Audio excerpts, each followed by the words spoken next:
j'espère que vous allez bien. Je teste pour la première fois ma nouvelle caméra de vlog, donc on va voir ce que ça donne. J'ai fait quelques essais de réel et de vidéo avant, donc en tout cas elle est très maniable et ça c'est cool.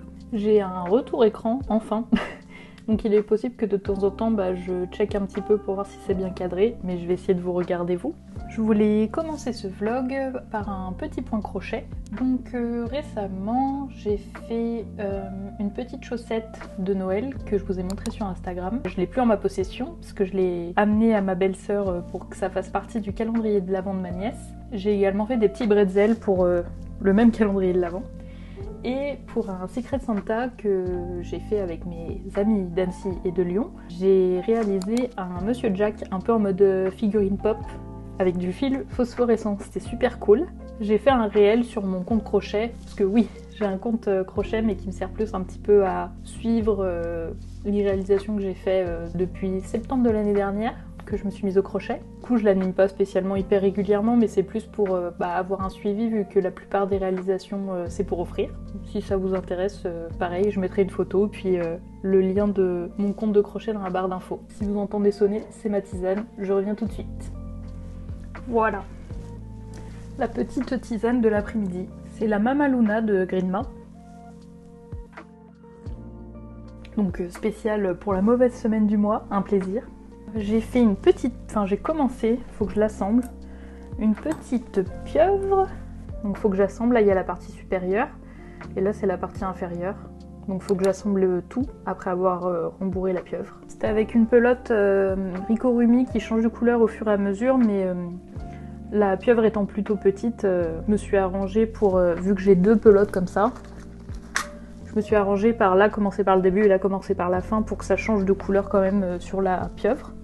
Il y a un moment maintenant, je m'étais pris dans un Cultura un livre Ricorumi sur les fruits et légumes kawaii. Je crois même que c'est une amie qui me l'avait ramené d'une de ses virées à Cultura. Et en fait, on n'avait pas capté, mais les modèles sont très grands. Pour vous montrer, j'avais réalisé une carotte qui est sur mon compte Instagram de crochet. Mais du même livre, j'ai fait ce champignon. Bon alors il est mignon, hein, mais il est super grand. Et ces petits pois, pareil avec une pelote Ricorumi qui change de couleur, mais dans les tons verts. Et du coup, chaque petit pois peut être sorti de la cosse. En vrai, c'est trop mimi. Et du coup, j'avais envie de me lancer dans le citron. C'est un projet simple, hein. J'ai déjà commencé d'ailleurs. J'en suis à un peu moins de la moitié dans mon bol à laine calcifère. Je sais pas du tout si je le garderai pour moi ou si je l'offrirai, mais en tout cas ça me fait plaisir de faire un petit projet simple mais qui est pas uni en fait, donc c'est assez marrant à réaliser. À l'heure à laquelle je filme ce vlog, on est le 5 décembre. J'arrive pas à réaliser que le réveillon est dans 19 jours. Et du coup, normalement, en tant que lyonnaise, je fais mon sapin de Noël pour la fête des Lumières, donc qui est le 8 décembre officiellement, même si maintenant c'est étendu sur plusieurs jours à Lyon pour un petit peu accueillir un grand nombre de touristes. Mais étant donné qu'on a fait un Secret Santa le dernier week-end de novembre et le premier week-end de décembre, du coup avec mes copains, c'était quand même plus sympa de faire le sapin avant, pour pouvoir ouvrir des cadeaux dans l'ambiance de Noël. Je vous montrerai le sapin d'ailleurs. Côté plantes, c'est un petit peu au ralenti, ce qui est normal vu la période. Il fait nuit tôt, donc il y a moins de périodes d'ensoleillement, puis il fait de manière générale moins lumineux en cette période de l'année qu'au printemps et en été. Quoique, du côté de Lyon, je sais pas vous, mais on a eu un super bel automne. Puis le soleil étant un peu plus bas, il rentrait bien dans l'appartement. C'était cool. Je pense que je vais vous faire un petit tour des plantounes. Il n'y a pas 36 000 nouvelles pousses partout, mais comme ça je donnerai quelques nouvelles. Alors, voilà un petit aperçu des plantes. Madame la Monstera prend toujours autant de place. Faut que je la dépoussière, bichette. Ici, on a la Monstera taille constellation qui s'est fait brûler par la lampe de croissance à cause de moi. Un beau philodendron dont j'ai oublié le nom, avec la Locasia Friday Variegata et la version classique derrière. La Locasia Black Velvet. une Monstera d'Anthony, l'Anthurium Didinulaminum X Forgetti je crois, mais il est superbe. Derrière on a l'Anthurium que j'arrive à l'attraper, Chamberlaini. En fait je suis un peu en train de vous faire un plan de tour, hein. Qui m'en empêche. Là on a un Philodendron What Night, mais bon il est pas en super forme, bon j'avoue que je l'ai un peu mis au pire endroit en même temps. L'Anthurium Forgetti Silver, un Silver Blush très blush. C'est celui que j'avais rempoté dans un précédent vlog, dans un pot de faisselle. Je voulais voir s'il y avait des racines, mais écoutez non. Ici on a une fougère de Boston. Là j'oublie toujours le nom de cette plante, ça commence par un A. Écoutez, on ne peut pas tout retenir. Un Sanapsus alimoon. Celle-là aussi, je l'ai oubliée. C'est une bouture que j'ai reçue en cadeau d'une commande Amapola Plante. Le beau Philodendron Floridagos d'Oliana Plante. Un petit Anthurium Silver Blush Régalé Light. Un Oya. 2 Oya, 3 Oya. C'est lequel celui-ci? C'est un Anthurium Forgetti croisé avec un Silver Blush. Et ici, on a un petit Magnificum croisé avec un Luxuriant. Je l'ai mis au pied du Ficus tineke. Qui touche le plafond? Quand je dis qu'il touche le plafond, je rigole pas. Hein. Il va falloir le couper et le bouturer. Je comptais le bouturer en eau. Est-ce que vous avez déjà bouturé un Ficus ou un Ficus elastica? En vrai, il a l'air plutôt content. Enfin, il y a sauf un endroit où il se déplume un peu, ce qui n'est pas plus mal parce que ça m'encourage à le couper à cet endroit-là. Mais sinon, il fait des feuilles énormes. Oh. Je vais vous montrer. Vous voyez celle-ci? Je suis trop petite. Par rapport à ma main.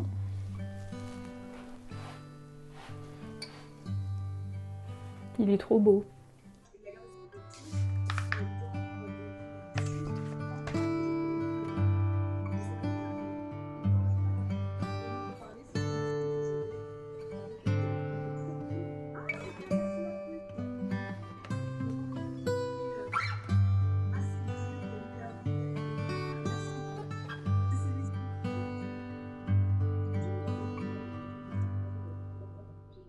Et me voici depuis la grande roue de la place Bellecour avant de profiter de la fête des Lumières. L'origine de la fête des Lumières remonte à 1643, lorsque les échevins de Lyon ont promis un pèlerinage à la Vierge Marie pour protéger la ville de Lyon de la peste. Mais la tradition des Lumignons est arrivée plus tard, puisque c'est en 1852 que les Lyonnais ont mis des bougies à leurs fenêtres pour soutenir l'inauguration d'une statue de la Vierge sur la colline de Fourvière.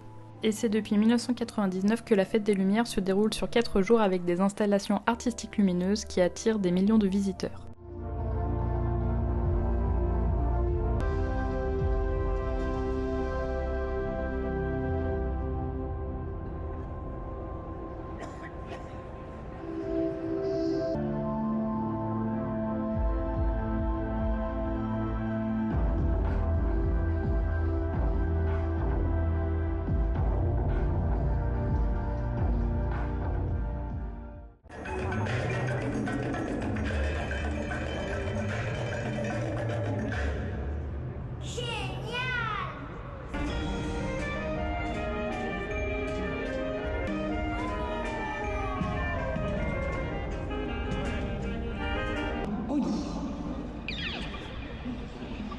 Bonne nuit, mon chéri. Bonne nuit, maman.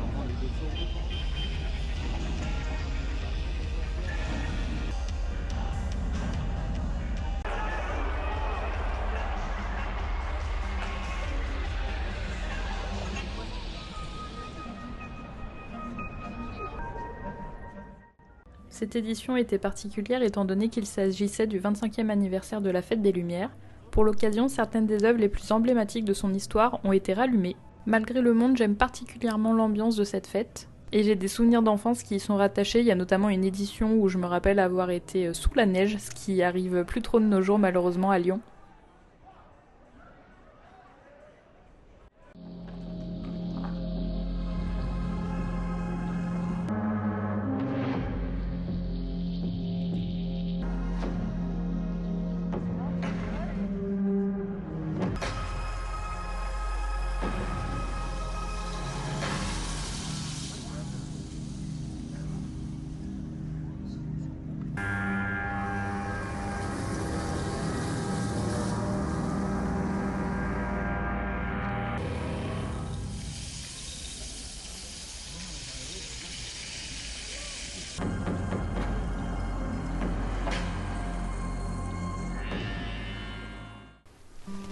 Je vous prends à côté du sapin pour vous montrer 2 colis que j'ai reçus. C'est des commandes perso. J'ai profité du Black Friday pour acheter des pelotes de crochet. Étant donné que je crochette pas mal, il y a certains coloris que j'ai plus. Donc on va ouvrir ça ensemble. Et celui-ci, celles et ceux qui ont regardé ma vidéo cadeau de Noël vont reconnaître un des articles que je vous avais montré. Chaque année, je me fais un cadeau de Noël de mois à mois. Et cette année, ce sera celui-ci. Oh! Il est bien protégé.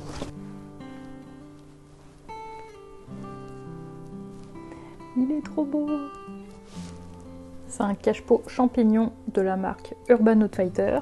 Il peut se trouer. Il y a un opercule là qui bouche le trou, mais il peut servir de pot troué.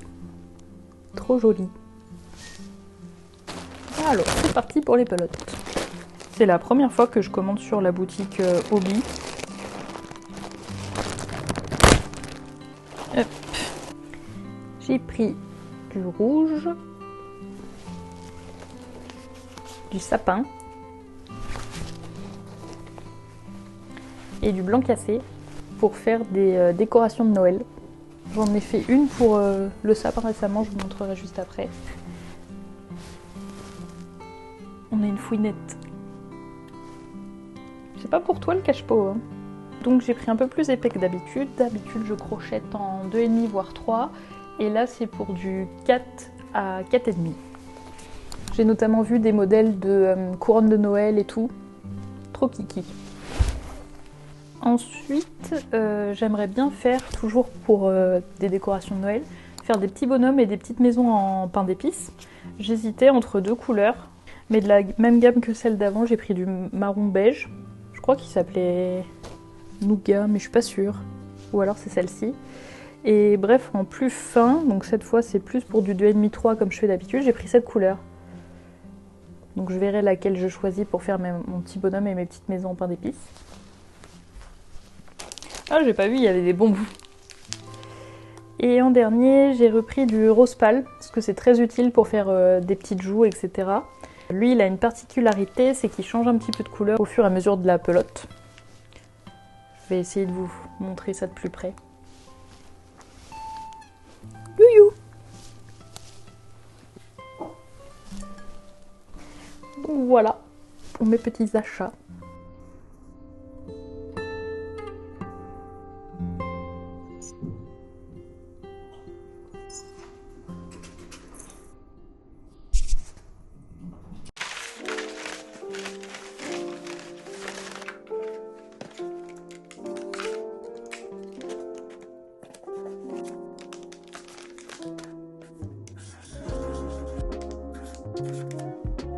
Hello, on est le mercredi 11 décembre. Ça fait un petit moment que j'ai pas filmé face cam. Les dernières images que vous devez avoir vues, c'est des images de la fête des Lumières à Lyon. Au niveau des plantes, c'est un peu calme en ce moment, forcément. L'hiver arrivant petit à petit, les plantes poussent moins rapidement, font des moins grosses feuilles. Donc j'ai un peu moins de choses à vous montrer de ce côté-là. Néanmoins, je vous ai montré sur Instagram mon dernier achat et au cas où vous auriez raté les stories, je vais l'inclure dans cette vidéo. Comme ça, ceux qui n'ont pas forcément vu la story sur Insta verront la nouvelle plante sur YouTube. Je suis armée de ma bouillotte pour combattre le froid dans le bureau parce que j'ai vite les mains gelées sur l'ordinateur. Alors il s'agit d'un Noya Silver Moon. Son nom scientifique c'est AH74. C'est Émilie de la boutique Milit's Plant et du compte Instagram éponyme qui m'a informé de son nom scientifique, je le connaissais pas. Et vous devez sans doute reconnaître, bon là faut que j'enlève l'étiquette, mais le cache-pot que je vous ai montré précédemment. J'ai prévu de le rempoter, j'attends forcément qu'il s'acclimate. Je l'ai acheté hier, Loya. Et du coup, vu que ça fait qu'une journée seulement qu'il est à la maison, Bichette, et qu'en plus c'est l'hiver, je vais attendre de voir comment il évolue dans son substrat pour le rempoter dans mon mix spécial Oya que j'utilise pour tous les Oya qui sont chez moi. J'ai l'impression qu'il a pas mal de racines, mais le pot me paraît un peu grand. J'ai rentré des pots transparents d'un diamètre légèrement plus petit, qui étaient dans ma loggia. Je transmets l'info si jamais, mais je pense que vous êtes au courant. Si jamais vous stockez du matériel de jardinage comme des pots ou du terreau à l'extérieur, ou en tout cas sur votre balcon ou comme moi dans une loggia, c'est mieux si vous voulez les utiliser, de les rentrer en amont afin qu'ils puissent se réchauffer à température ambiante. Mettre une plante tropicale qui nécessite 20 degrés minimum dans un pot qui est peut-être à 5 degrés, les racines vont pas trop aimer. Donc j'ai rentré le terreau et le pot dont j'ai besoin et je verrai durant les jours à venir, en tout cas je vous filmerai sûrement son rempotage. Au niveau du crochet, j'ai pas mal avancé sur le citron que vous avez vu un peu plus tôt dans ce vlog. Je pense que je vais le terminer aujourd'hui, ou en tout cas terminer la forme principale. Il me restera la bouche et les 2 joues à crocheter et broder sur la peluche. Et on verra ce que j'en fais. Il y a l'une d'entre vous sur Instagram qui m'a suggéré de le faire gagner en concours. Donc dites-moi si jamais ce citron vous plaît et si vous voulez qu'il rejoigne votre maison.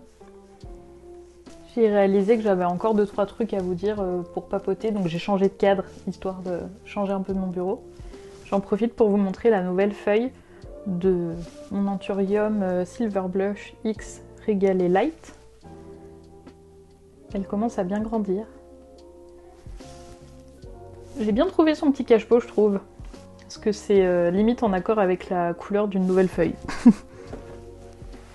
Ce dont je voulais vous parler à propos de mon compte Instagram, c'était plus sur le sujet des posts que je peux aborder, que ce soit en carrousel ou en réel. Je sais que j'arrive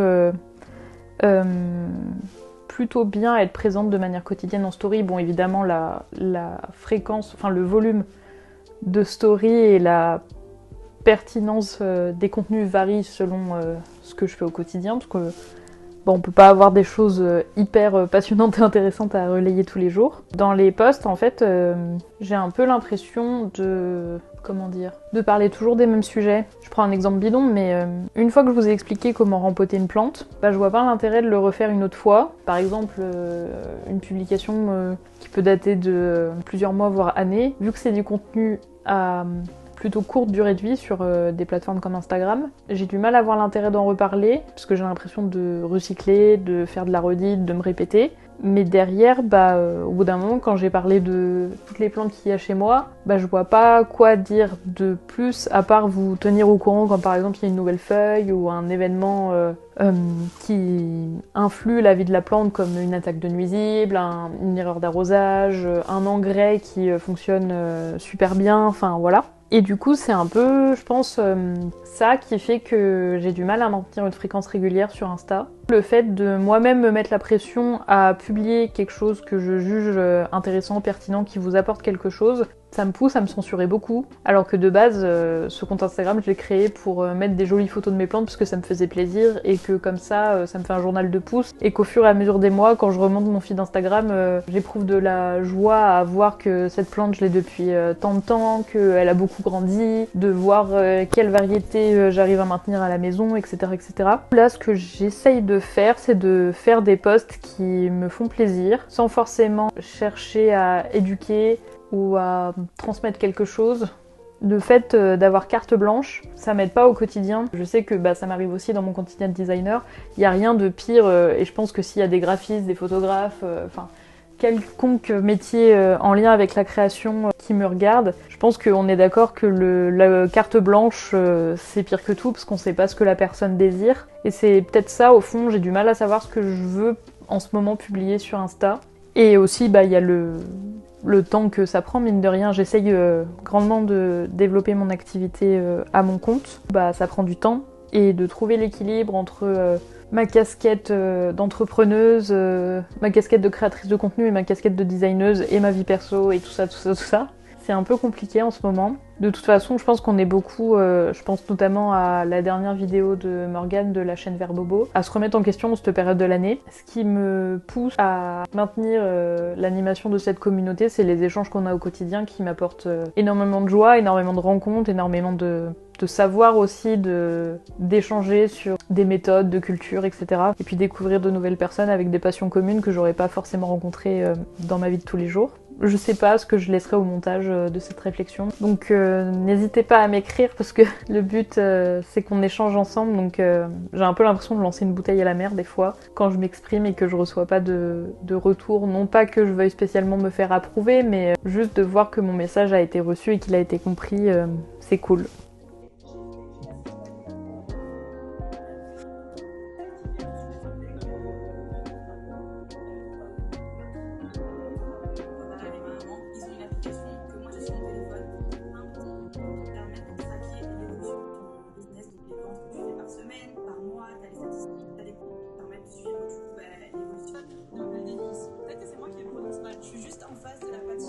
J'ai envie de me chauffer et d'aller dans Central Park.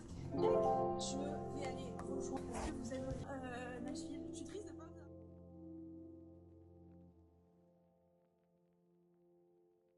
Je me suis rendue au Jardin des Monts d'Or à Limonest car j'avais une course à faire pour les fêtes de fin d'année. Je n'ai pas pu m'empêcher de faire un tour dans le marché de Noël et bien sûr dans les plantes d'intérieur. Concernant le marché de Noël, j'en ai profité après coup puisque une semaine avant les fêtes, ils commencent à faire des promotions sur les décorations. Donc j'ai pu m'offrir le nœud que vous avez vu en verre avec motif tartan, ainsi que le petit casse-noisette dont j'aimais particulièrement le design un peu plus moderne. Je n'ai pas réussi à anticiper assez, mais l'année prochaine j'aimerais beaucoup réaliser davantage de décorations en crochet, mais aussi en argile autodurcissante.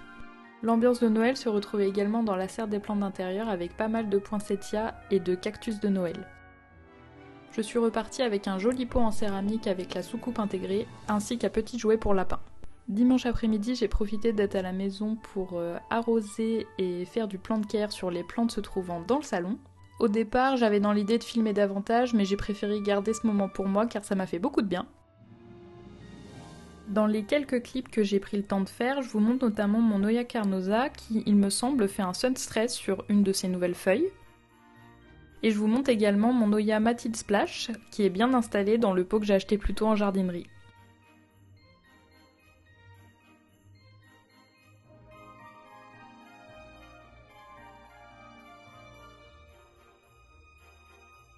Je vous montre néanmoins le résultat du rempotage de mon Oya Silver Moon dans son cache-pot champignon.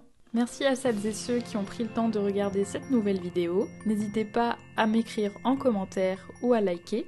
Quant à moi, je vous dis à bientôt!